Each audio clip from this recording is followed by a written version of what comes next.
Welcome to Telangana వెలుగు. ప్రస్తుతం మనతో పాటు మాజీ కార్పొరేషన్ చైర్మన్, బీఆర్ఎస్ పార్టీ రాష్ట్ర నాయకులు దూదిమెట్ల బాలరాజ్ యాదవ్ గారు ఉన్నారు. బాలరాజ్ యాదవ్ గారు 2025 కావచ్చు, ఇప్పుడు రాబోయే 26లో బీఆర్ఎస్ పార్టీ ఏ విధంగా ఉండొచ్చు, అండ్ ప్రతి ఇయర్ కష్టాలు నష్టాలు అన్నట్టు కూడా బీఆర్ఎస్ పార్టీ జూబ్లీస్లో ఫెయిల్యూర్ అయిన స్థానికంలో కావచ్చు, తర్వాత మిగతా చోట్ల సక్సెస్ అయింది అనుకోవచ్చు. రాజకీయాల్లో ఎప్పుడు ఒక తీరుగా ఉండదు. ఒకసారి అప్ ఉంటది, ఒకసారి డౌన్ ఉంటది. బీఆర్ఎస్ పార్టీ నాటి తెలంగాణ ఉద్యమంలో టీఆర్ఎస్ పార్టీ అనేక రకాల కష్టాలు చూసింది, విజయాలను చూసింది. అదే విధంగా అనేక రకాల బాధలు చూసింది, అనేక రకాల ఇబ్బందులను చూసింది. కాబట్టి తెలంగాణ రాష్ట్రం సాధించే క్రమంలో బీఆర్ఎస్ పార్టీగా, నాటి టీఆర్ఎస్ పార్టీగా, తెలంగాణ ఉద్యమ నేతగా కేసీఆర్ గారు పడ్డ కష్టాలు, పడ్డ తపన, అదేవిధంగా కొన్ని సందర్భాల్లో భారత రాష్ట్రం కావచ్చు, ఆ రోజు టీఆర్ఎస్ పార్టీని, ఉద్యమ పార్టీని ప్రజలు గెలిపించినప్పుడు పడ్డ ఆనందం, ఇవన్నీ కూడా కల్లారా చూసింది. సజీవ సాక్ష్యం తెలంగాణలో బీఆర్ఎస్ పార్టీ, నాటి టీఆర్ఎస్ పార్టీ ఉద్యమ నేత కేసీఆర్. కాబట్టి 2023 ఎలక్షన్స్ లో బీఆర్ఎస్ పార్టీ ఓడిపోయిన తర్వాతకి బీఆర్ఎస్ పార్టీగా కేసీఆర్ గారి నాయకత్వంలో, మా పార్టీ వర్గీపోయిన కేటీఆర్ గారి నాయకత్వంలో అనునిత్యం ఒక బలమైన ప్రతిపక్షంగా ప్రజలు మాకు సుమారు 87 లక్షల పైచీలకు ఓట్లు వేసినారు, 39 స్థానాలను గెలిపించినారు. అదేవిధంగా ప్రతి సందర్భంలో కూడా కృష్ణా జలాల వాటా విషయంలో కావచ్చు, అదేవిధంగా హైడ్రా విషయంలో జరుగుతున్నటువంటి ఇబ్బందులు కావచ్చు, అదేవిధంగా రైతు రుణమాఫీ విషయంలో జరుగుతున్న ఇబ్బందులు కావచ్చు, రైతు భరోసా ఇవని ఆ సందర్భంలో కావచ్చు, ప్రజలకిచ్చిన హామీల్ని అమలు చేయకుండా ఇబ్బంది పెడుతున్న సందర్భంలో కావచ్చు, కాంగ్రెస్ పార్టీ నేతలు చేస్తున్నటువంటి ఏదైతే విష సంస్కృతి విషయంలో కావచ్చు, అన్ని సందర్భాల్లో, అన్ని రంగాల్లో తెలంగాణ ప్రజలు జరుగుతున్న అన్యాయం పట్ల స్పందించిన ఏకైక పార్టీ బీఆర్ఎస్ పార్టీ. ప్రజల పక్షాన నిలిచిన పార్టీ బీఆర్ఎస్ పార్టీ, మా పార్టీ వర్కింగ్ ప్రెసిడెంట్ కేసీఆర్ గారి నాయకత్వం. 26 తర్వాత కేసీఆర్ గారు దూకుడుగా ఉంటారు అనుకోవచ్చు, అంటే ప్రత్యక్ష రాజకీయాల్లో 100% కేసీఆర్ గారు ప్రతినిత్యం దూకుడుగానే ఉంటారు. ప్రతినిత్యం కేసీఆర్ గారు మాకు సూచనలు చేస్తూ ఉంటారు. కేసీఆర్ గారి యొక్క ఆదేశాల సారమే మా పార్టీ ఊరిపెట్టి కేటీఆర్ గారు, మా పార్టీ నాయకత్వం అంతా పనిచేస్తుంది. అందులో ఎటువంటి శశబిషలు లేవు, డెఫినెట్గా ఎటువంటి అనుమానాలు కూడా లేవని చెప్తా ఉన్నాను నేను.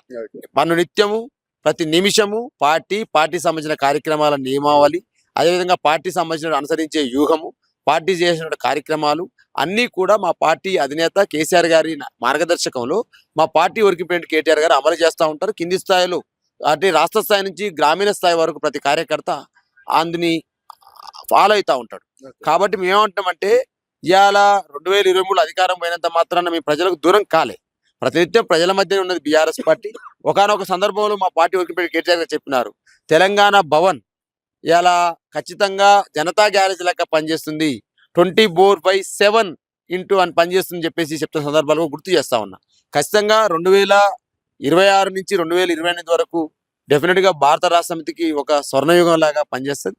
డెఫినెట్గా ఒక బంతి ఎంతైతే నేలకు స్పీడ్గా కొడితే అంత పైకి ఎగుతుందో, ఎంతైతే ఇవాళ ఓటమి చెందిన ఇవాళ ప్రజలు ఎవరైతే ఇవాళ కాంగ్రెస్ పార్టీ ఎన్నుకున్నారో, ఆ కాంగ్రెస్ పార్టీ ఎన్నుకున్న ప్రజలే మళ్ళీ బీఆర్ఎస్ పార్టీ ఖచ్చితంగా ఎన్నుకునే విధంగా, ఆ విధంగా బీఆర్ఎస్ పార్టీ కార్యక్రమాల నియమాలు ఉంటాయని చెప్పేసి 2026 ఆ విధంగా ముందుకు పోదని చెప్పి నేను భావిస్తా ఉన్నా. అండ్ ఇప్పుడు చూసుకున్నట్టయితే యూరియా కష్టాలు కావచ్చు రైతుల విషయంలో, తర్వాత 3 సభలు కేసీఆర్ గారు 3 సభలు కావచ్చు, ఇప్పుడు టోల్ది కూడా సంక్రాంతికి మినహాయింపు ఇవ్వాలి అని చెప్పేసి కోమటిరెడ్డి గారు రాశారు. మరి రానున్న సమ్మక్క సారలమ్మ జాతర కావచ్చు, మన దసరా కావచ్చు, ఇట్లాంటి దానికి కూడా మనకు కూడా మినహాయింపు ఉంటుంది అనుకోవచ్చు.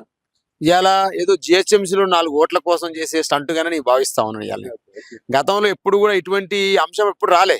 ఇవాళ నేషనల్ హైవే అథారిటీ వాళ్ళకు లెటర్ రాసి, కేంద్ర మంత్రికి లెటర్ రాసి, ఇవాళ సంక్రాంతి సందర్భంగా ఈ టోల్ ఫీజుని మీరు రద్దు చేయండి, మీరు ఆ టోల్ ఫీజు ఏదైతే ఉందో దాన్ని ప్రభుత్వమే భరిస్తుందని చెప్పేసి అయితే రేవంత్ రెడ్డి గారి నాయకత్వంలో, చంద్రబాబు నాయుడు కనసనల్లో ఇవాళ కోమటిరెడ్డి వెంకరెడ్డి గారు ఆర్ఎండ్బి మినిస్టర్ గారు ఏదైతే చర్యలు తీసుకుంటా ఉన్నాడో, తెలంగాణ సమాజం సిగ్గుతో తల తీసుకుంటా ఉంటుంది.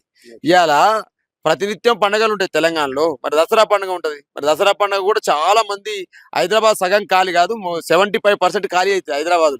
ఎందుకంటే హైదరాబాద్ లో నివసిస్తున్న ప్రజలందరూ కూడా తెలంగాణ గ్రామీణ ప్రాంతాల నుంచి వచ్చి నివసిస్తారు. కాబట్టి వాళ్ళందరూ దసరాకు పోయినప్పుడు మరి ఆలోచన ఎందుకు రాలే? ఇవాళ నేనే ఆ రోజేమో బస్సు ఛార్జీలు వేస్తారు తెలంగాణ ప్రజలకైతే. మరి ఇవాళ ఎవరి మెప్పు కోసం, ఎవరి ప్రయోజనాల కోసం ఈ పని చేస్తారో ఒక్కసారి ఈ రాష్ట్ర ప్రభుత్వం ఆలోచన చేయాలి. ఇటువంటి చర్యల ద్వారా ఏదో ప్రజల దగ్గర గారు, ఇటువంటి చర్యల ద్వారా 4 ఓట్లు పడుతుంటే పడవు. తెలంగాణ సమాజం ఈ యొక్క చర్యలను చూసి సిగ్గుపడతా ఉంది. ఇవాళ ఇలా మరి గతంలో మరి అనేక రకాల జాతరలు తెలంగాణ ప్రాంతంలో జరుగుతాయి. పెద్దగడ్డ జాతర అని చెప్పేసి తెలంగాణ ప్రాంతంలో అతిపెద్ద రెండవ పెద్ద జాతర. అదేవిధంగా సమ్మక్క సారక్క జాతర అతిపెద్ద గిరిజన జాతర, ప్లస్ అదేవిధంగా అతిపెద్ద జాతర తెలంగాణ రాష్ట్రంలో.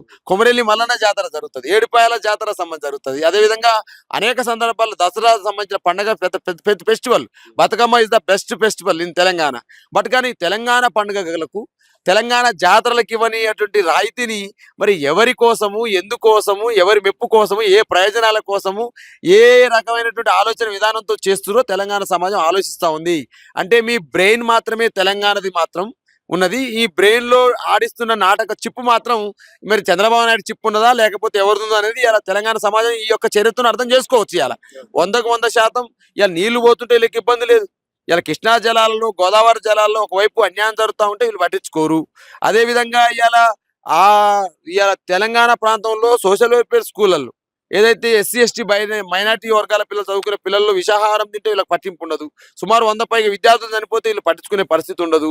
అదేవిధంగా హాస్టల్లో ఇవాళ ఎలకలు గరుస్తూ ఉన్నా, దోమ అదే విషాహారం తిని చనిపోతా ఉన్నా, అదేవిధంగా పాము కాట్లకు గురైనా వీళ్ళకు ఉండదు.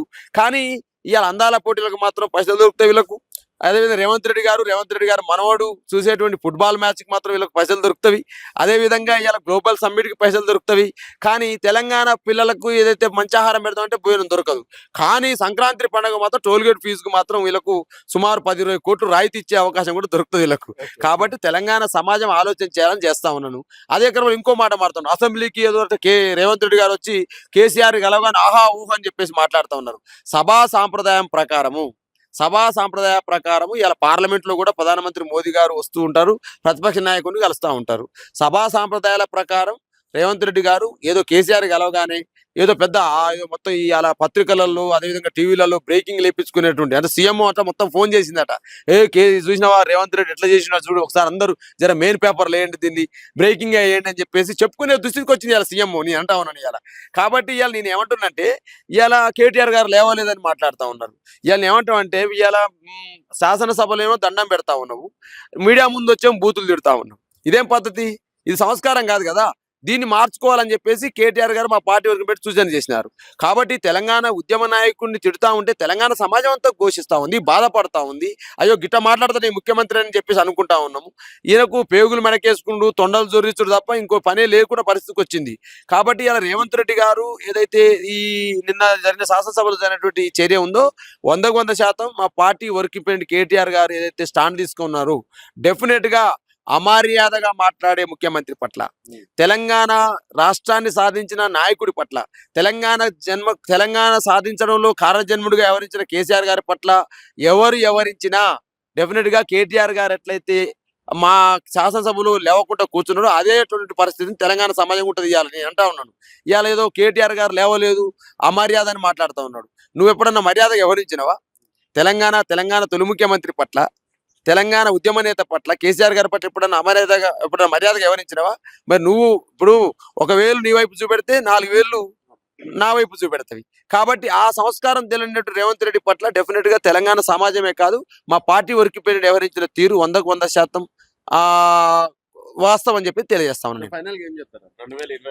డెఫినెట్ గా 2026లో బీఆర్ఎస్ పార్టీకి మంచి ఫలితాలు, అదేవిధంగా మంచి కార్యక్రమాల నియమాలు ఉంటుందని చెప్పేసి మా కేసీఆర్ గారి ఆ దిశా నిర్దేశంతో పార్టీ వర్కింగ్ కేటీఆర్ గారి నాయకత్వంలో మంచి కార్యక్రమాలు, ప్రతిపక్షంగా ప్రజలకు ఏ అవసరాలు ఉన్నాయో, ప్రజలకు ఎలక్షన్లో కాంగ్రెస్ పార్టీ ఏ హామీలు ఇచ్చిందో హామీల అమలు కోసం డెఫినెట్ గా పోరాడతాం. ప్రజాక్షేత్రంలోనే బీఆర్ఎస్ ఉంటుంది, ప్రజాక్షేత్రంలోనే గులాబీ జెండా ఉంటుంది.